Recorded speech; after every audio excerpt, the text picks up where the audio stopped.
문제의 심각성들을 다르게 쓰고 있었지만 어쨌든 한국 사회 자체가 전반적으로 이 분열이라고 하는 큰 위기와 문제 속에 있다라고 하는 생각을 해보게 됐습니다. 도대체 저번 대통령 선거 때도 그랬지만 우리의 주적이 누구인가?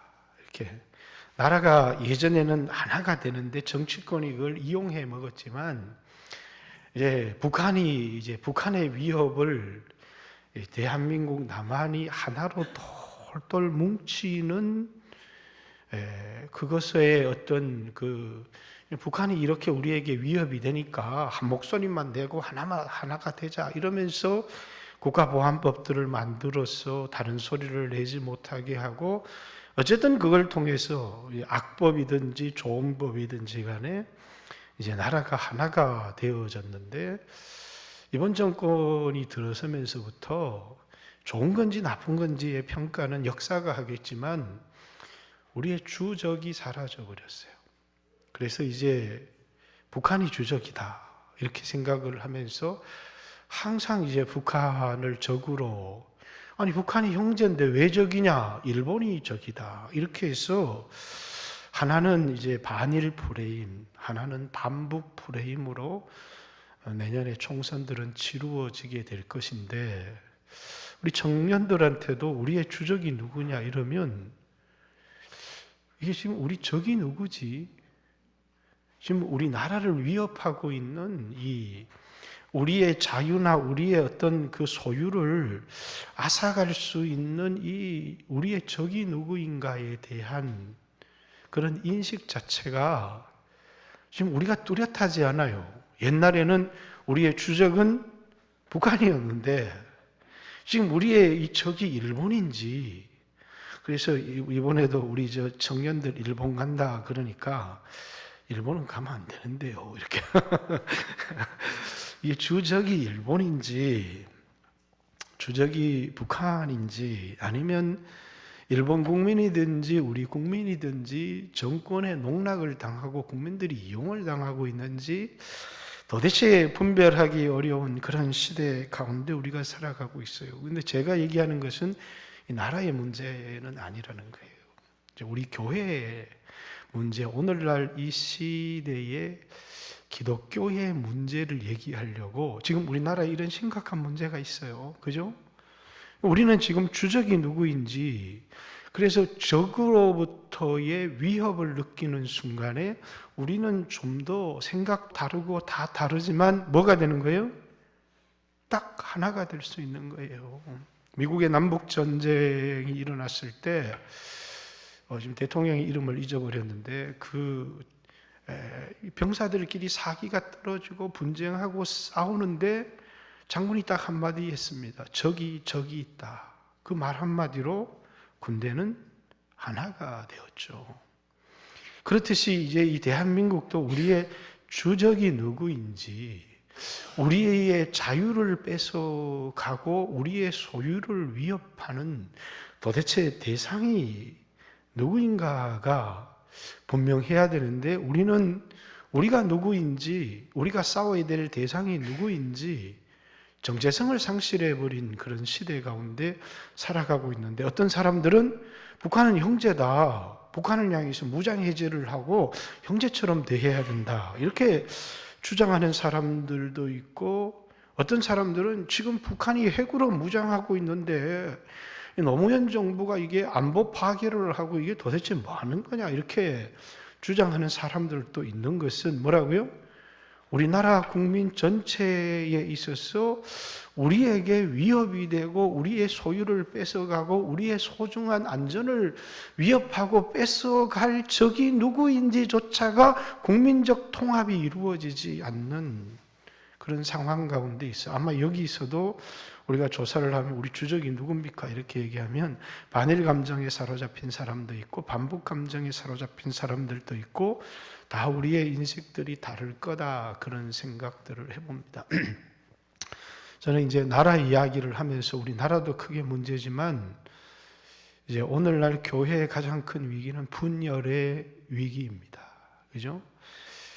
로마 황제 하드리안이라고 하는 황제가 아리스티데스라고 하는 사람을 기독교에 침입을 시켰어요. 그래서 도대체 기독교인들이 어떤 사람들인지를 조사하고 보고를 해라. 그래서 아리스티데스라는 사람이 오늘날로 얘기하면 위장 그리스도인이 되어서 기독교라고 하는 무리 가운데 침투를 한 겁니다. 그리고 이제 1년 정도 그리스도인들과 같이 생활을 하면서 하드리안 황제에게 보고를 하기를 그리스도인 어떤 사람이냐라고 보고를 했냐면 딱 한 줄로 보고를 했어요.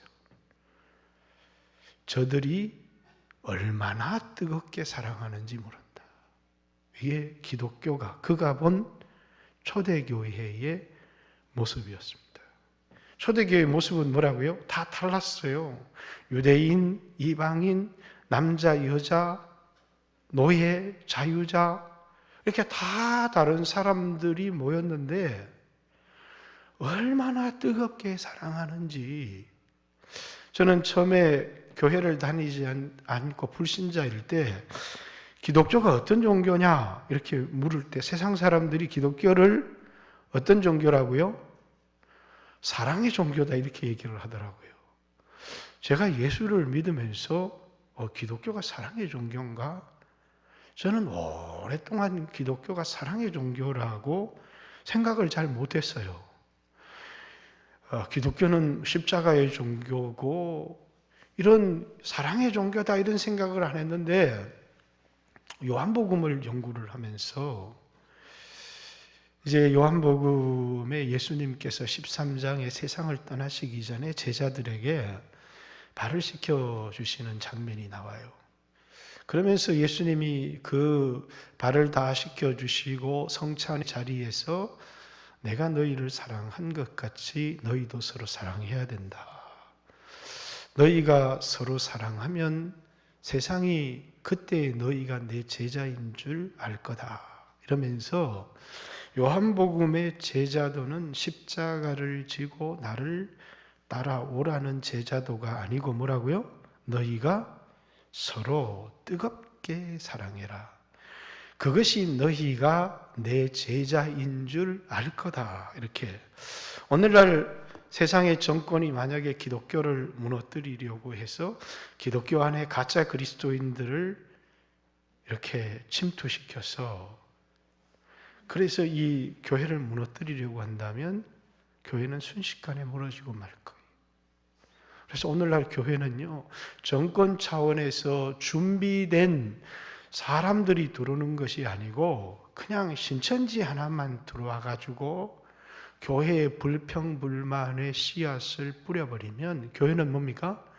완전히 분열되고 갈라져 버려요. 그래서 오늘날 교회를 보면서 저들은 얼마나 열심히 싸우는가, 저들은 얼마나 열심히 분쟁하는가, 이렇게 오늘날 교회의 모습을 싸우는 교회, 분열을 하고 분쟁하는 교회. 그러면 교회 안에 뭐가 없다는 거예요?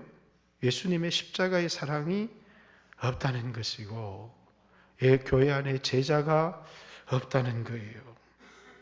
어떤 사람이 저한테 와서 면담을 요청해요. 목사님, 조용히 교회를 떠나려고 했는데 누가 가서 떠나기 전에 목사님한테 그래도 상담은 하고 가시라고 그래서 그냥 목사님, 저는 목사님 설교가 너무 좋았고 은혜를 받았는데 이러이러한 형편 때문에 이렇게 다른 교회로 가게 됐습니다. 이런 얘기를 하고 가려고 했는데 이제 자신의 문제를 얘기를 한다면서 얘기를 해요. 그러면서 자기가 교회 안에서 왕따를 받고 아픔을 당하고 상처를 받고 그런 이야기들을 쭉 해요. 그러면서 저는 그걸 감당할 능력이 없어요. 그래요. 그래서 목사님이 나도 다 알고 있었습니다. 그러면서 그런 얘기를 했죠. 교회는 그래도 사랑하는 곳인데 내가 그걸 감당하는 게 아니고 교회는 십자가 지고 예수님 따라가는데 그 십자가가 뭔 줄 아느냐.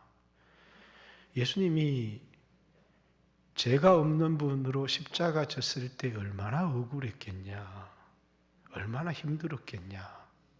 그런데 교회에는 제자가 있어야 교회가 하나 되어지고 세워지는데, 내가 비방을 당하기도 하고 내가 왕따를 당하기도 하고 내가 아픔을 당하기도 할 때 십자가에 달린 예수님 바라봐라. 내 잘못 때문에 내가 비방을 받고 왕따를 당하는 건 그건 십자가가 아니다. 다른 사람의 연약함 때문에 내가 십자가를 지고 형제를 사랑하고 위하여 기도한다면, 그렇다면 그 사람이 바로 십자가를 지고 주님을 따라가는 사람인데, 그런데 이 교회 안에서 내가 잘못을 했던, 상대방이 잘못을 했던 그것을 떠나서 그냥 내가 상처를 받고 큰 걸 앓는 사람도 병이 걸리는 사람들이고, 상처를 주는 사람도 잘못된 사람이지만, 교회는 상처를 주는 사람이나 상처를 받는 사람을 필요로 하지 않는다. 교회가 원하는 일꾼, 예수님이 십자가를 지면서 바라는 사람은 예수님이 내 죄 때문에 아무 말 없이 십자가를 지고 그 십자가를 지고 가셨던 것처럼 교회 안에 하나됨을 위해서 상대방의 허물과 약점을 내가 대신 짊어지고, 내가 아프다, 내가 힘들다 이런 말 하지 않고 말없이 묵묵히 예수님을 따라가는 사람이 예수님의 제자고, 교회는 그런 사람을 필요로 한다. 그러면서 제가 그 청년에게 얘기를 했습니다. 네가 가서 너 이런 얘기 누구한테 들어본 적 있어? 너네 아빠한테 들어본 적 있어? 너네 엄마한테 들어본 적 있어? 그러면 네가 이 교회에서 배워야 될 게 뭘까? 네가 교회 리더가 되고 하나님 앞에 쓰임받는 일에 뭘 배워야 되겠느냐? 예수님의 십자가를 바라봐라. 그리고 사랑할 수 없는 다른 사람을 사랑할 줄 알아야 그것이 참된 예수님의 제자가 되는 것이다. 이렇게 얘기를 했습니다. 그렇습니다. 교회도 오늘날 가장 큰 위기, 오늘날은 어쩌면 교회가 적을 인식하지 못할지 모르겠습니다. 베드로전서는 흩어진 나그네들에게 수없는 상처와 아픔을 당하면서, 그러면서 그들 가운데 이제는 적을 인식하지 못하고 내부적인 갈등과 아픔들이, 이렇게 싸움들이 일어났던 것 같아요. 그래서 이 베드로는 이 편지를 쓰면서 너희가 서로 뜨겁게 사랑해야 된다. 그러면서 뜨겁게 사랑해야 될 이유를 오늘 본문에 설명을 하고 있고, 너희가 분열을 극복하고 뜨겁게 하나가 되고 사랑할 때 그게 교회의 희망이다. 그게 교회의 소망이다. 이런 이야기를 베드로가 하고 있는 것입니다. 그러면서 뜨겁게 사랑해야 될 이유를 4가지를 설명을 하고 있어요. 그래서 오늘 여러분들도 이 말씀을 이렇게 들으면서, 자, 우리 교회는 정말 뜨겁게 사랑하는가? 새신자들도 있고 약점을 가지고 있는 사람들이 있는데, 그 사람들이 교회 안에 들어와서 여기 사람들은 세상 사람들하고는 좀 다르구나 라고 하는 뭔가를 느낄 수 있는 것이 우리에게 있는가? 나는 상처를 받았어요. 저 사람은 대장 노릇을 해요. 저 사람은 나에게 아픈 말을 했어요. 그래서 도저히 나는 감당할 수가 없어요. 하나가 될 수 없어요. 저 사람을 사랑할 수 없어요. 라고 하는 이야기만 우리가 끝없이 교회 안에서 듣게 된다면, 도대체 우리에게 예수님과 도대체 우리에게 십자가는 무슨 의미가 있는가 생각하면서 오늘 본문의 말씀을 가만히 한번 대해 보시기 바랍니다.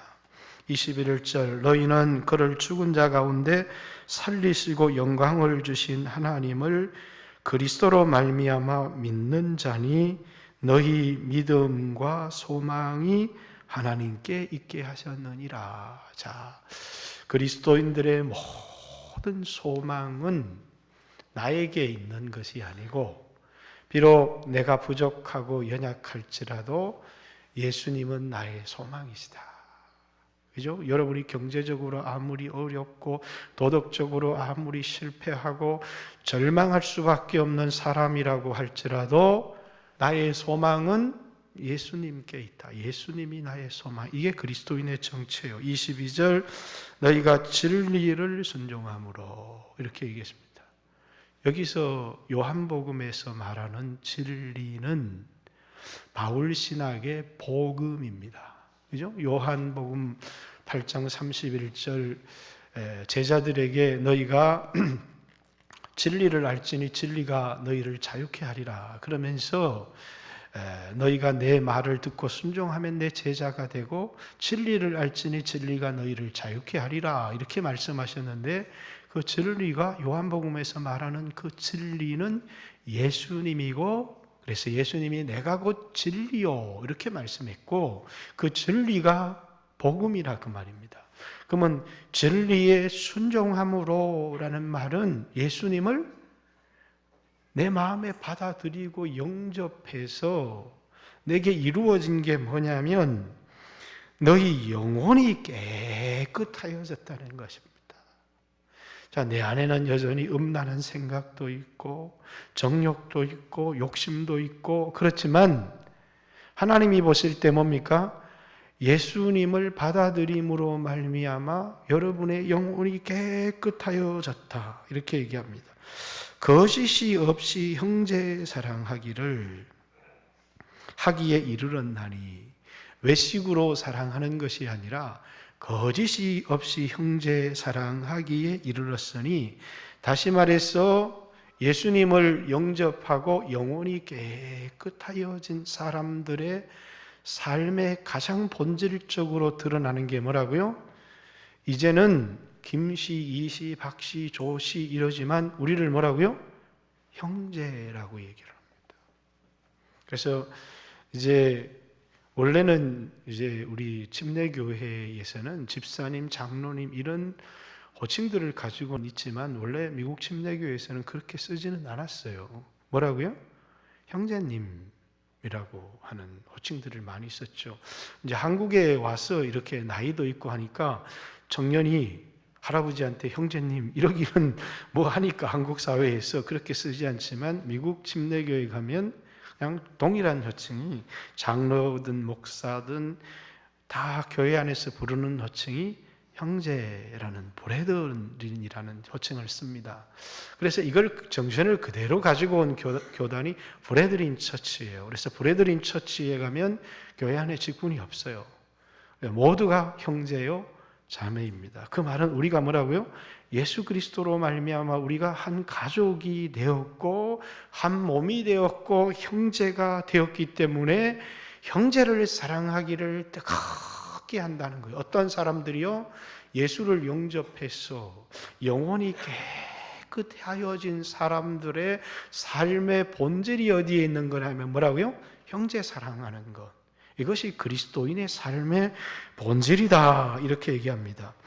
자, 그러면서 우리에게 공통점이 있는데 23절 너희가 거듭난 것은, 우리가 형제가 된 것은 뭐라고요? 한 아버지의 밑에서 태어나도 영적으로는 원수가 있어요. 마태복음에 보면 너희 원수가 너희 가정의 식군이라 이렇게 얘기를 합니다. 근데 우리가 형제가 된 것은 뭐라고요? 예수의 피로 거듭났기 때문에 우리 모두가 형제가 된 거예요. 우리는 예수님으로 말미암아 거듭나게 되었다. 썩어질 씨로 된 것이 아니요 썩지 아니할 씨로 된 것이니 살아있고 항상 있는 하나님의 말씀으로 되었느니라. 우리는 하나님의 말씀으로 거듭나서 형제가 되었을 뿐만 아니라 이 세상을 살아가는데 동일한 진리, 동일한 교훈을 우리의 삶의 근거로 삼고 살아가고 있어요. 그게 성경이요, 그것이 하나님의 말씀입니다.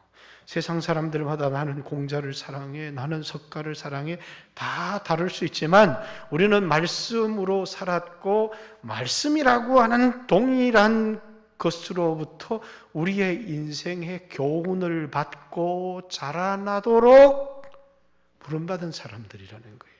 그죠? 우리에게 공통점이 뭐라고요? 거듭났다는 것. 여러분 보세요. 여러분 가정의 형제요 자매라고 할지라도 영적으로는 원수요 여러분의 믿음을 방해하는 사람들이 굉장히 많이 있습니다. 아브라함에게 아들이 둘이 있었는데 하나는 육신으로 낳은 아들 이스마엘이었고 하나는 말씀으로 낳은 아들 이삭이었습니다. 아브라함의 아들은 둘 다 아들이지만 하나님이 약속으로 축복으로 물려주는 아들은 약속으로 태어난 이삭이죠. 아브라함을 우리의 조상이다 이렇게 얘기합니다. 어떻게 우리가 아브라함의 후손이 될 수 있어요? 갈라디아서에는 얘기를 합니다. 아브라함과 같은 믿음을 가진 우리가 아브라함의 자손이다. 왜? 아브라함도 이삭도 말씀을 통해서 거듭났기 때문이라는 겁니다. 근데 유대교는 우리가 아브라함의 조상이다, 후손이다 이렇게 얘기를 합니다.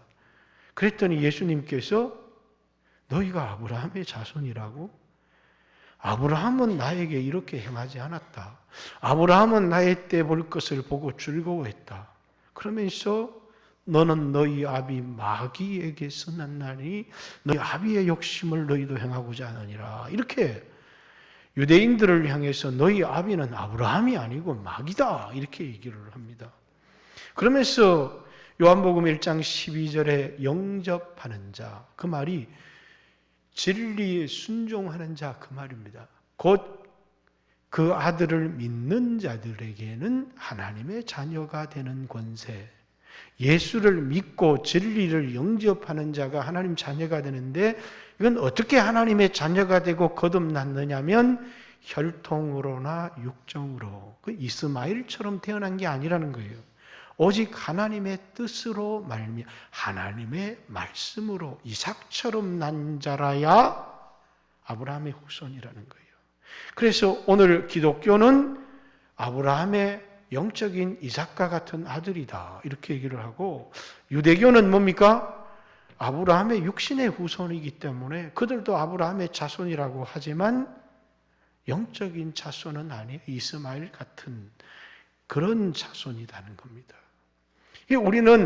우리가 왜 형제라고 하느냐면 하나님의 말씀으로 예수 그리스도의 십자가의 구로의 고통, 요한복음 16장에 내가 십자가의 구로함을 통해서 너희를 낳았다라고 말씀하시는 것처럼 예수님의 십자가의 고통을 여인이 아이를 낳는 구로의 고통에 묘사하면서 우리는 다 예수님의 십자가의 공로로 예수님의 말씀으로 거듭난 하나님의 자녀요 형제가 된 공통된 사람들이고, 뿐만 아니라 우리는 그러기 때문에 이제는 영혼이 깨끗하여진 사람들이고,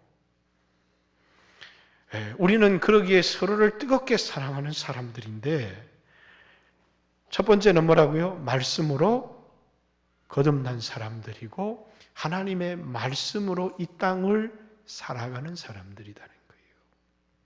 그래서 그 뒤에 그러므로 모든 육체로 살아가는 게 아니라 육체는 풀과 같고 그 육체의 그 모든 육체의 영광은 풀의 꽃과 같으니 풀은 마르고 꽃은 시드나 떨어지되 오직 주의 말씀은 영원하다. 육체적인 관계는 오래가지 않고 다 끝이 나지만 우리가 진짜 영원한 형제인 것은 하나님의 말씀으로 육체로 풀로 풀의 꽃으로 거듭나서 형제가 된 사람들이 아니고 하나님의 말씀으로 예수 그리스도의 십자가의 희생으로 말미암아 형제가 되고 자매가 되었기 때문에 우리의 관계는 60년, 70년의 관계가 아니고 영원한 형제의 관계가 되었다. 우리가 뜨겁게 사랑해야 될 이유예요. 우리는 적이 아니고 우리는 형제입니다. 2장 1절 그러므로 모든 악독, 모든 기만, 다른 성경은 괴휼이라고 번역해두기도 했습니다. 외식, 시기, 모든 비방하는 말을 버리고 5가지를 언급하고 있는데 하나하나를 여러분에게 이 뜻이 뭔지를 얘기를 하는 시간이 지금도 3시간 이게 이제 옛사람의 요소예요. 자, 우리 그리스도인들에게 있어서 싸워야 될 적이 뭘까? 그래서 우리의 싸움은 씨름은 혈과 육에 속한 것이 아니요 하늘에 있는 악의 영들에 대합니다. 보이지 않는 마귀와도 싸워야 되지만 사람들은 우리 안에 진짜 무서운 적이 있다는 사실을 몰라요. 그게 뭐예요? 비교하면서 경쟁하면서 그리고 형제를 미워하게 만드는 육체의 정욕. 옛사람이라는 거예요. 옛사람. 교회 안에요. 옛사람이 충만한 사람들은 뜨겁게 싸웁니다. 누가 싸운다고요? 옛사람이 충만한 사람들은 우리가 싸워야 될 적이 옛사람이라는 걸 몰라요. 그래서 형제가 비방하고 자매가 비방할 때 비방하는 그 사람도 문제지만 그 얘기를 듣고 한번 대들고 싸워야 되나? 아니면 십자가를 바라보고 내 자신을 십자가에 못 박고 내 옛사람을 죽여버려야 되느냐? 대부분의 사람들은 뭡니까? 대들고 싸우는 사람도 있고 아유 내가 똥이 무서워서 피하나 더러워서 피하지 그러면서 피해버리는 사람들도 있어요. 그죠? 똥을 피하는 사람도 잘못된 것이고 대들고 싸우는 것도 우리에게 문제가 있다는 거예요. 그걸 통해서 우리 옛사람, 우리가 정말 싸워야 될 사람이 뭐냐면 눈앞에 있는 형제와 자매가 아니고 하늘에 있는 악의 영들, 내 옛사람을 충동질하는 기도를 통해서 악의 영들과 싸워야 되지만 그 악의 영들과의 싸움의 핵심은 뭐냐면 내 옛사람, 십자가에 못 박는 거라는 거예요. 옛사람을 벗어버리는 것이라는 거예요. 이것이 그리스도인들이 뜨겁게 사랑하고 하나가 되는 비결에 누구를 사랑하지 못하는 사람이 있고 미운 사람이 있고 그 속에 우리 속에 뭐가 있느냐 하면 깊은 열등의식, 남들보다 뛰어나다고 하는 우등하는 마음 그리고 그래도 내가 네보다 재산이 많잖아. 내가 그래도 네보다 많이 배웠잖아. 이런 비교의식들이 우리 가운데 굉장히 많다는 거예요. 제가 그래서 그런 얘기를 했습니다. 내가 위대한 것은 여러분 제가 위대해 보입니까? 제가 위대한 것은 여러분보다 많이 배웠기 때문도 아니고 목사이기 때문도 아니고 여러분보다 돈 많지 않지만 돈이 많기 때문도 아니에요. 난 위대한 사람입니다. 많이 먹기 때문에 위가 큰 위대한 사람도 아니에요. 내가 위대한 이유는 뭡니까? 나에게 주신 은혜가 너무 크기 때문이고 나를 목사로 부르신 그분이 너무나 위대하기 때문이에요. 세상에 어떤 큰 돈을 가진 부자보다 많은 학문을 한 사람보다 내가 더 위대한 것은 나 때문이 아니에요. 나를 부르신 그분이 크고 위대하기 때문에 내가 하는 이 일, 그분이 불러서 시키는 설교, 복음, 이게 뭐라고요?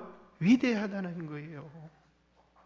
그런데 우리는 나를 부르신 그분, 나에게 맡겨진 사명이 얼마나 위대한지는 모르고 그까이 돈가이 좀 있다가고 그렇게 잘난 체 하냐면서 그리고 가방끈 짧은 내가 너무 열등의식을 느끼기도 하고 외모의 열등의식을 느끼기도 하고 그러면서 물어뜯기도 하고 세상 사람들과 뭐가 다를 바가 있냐. 그럴 때 우리는 뭡니까?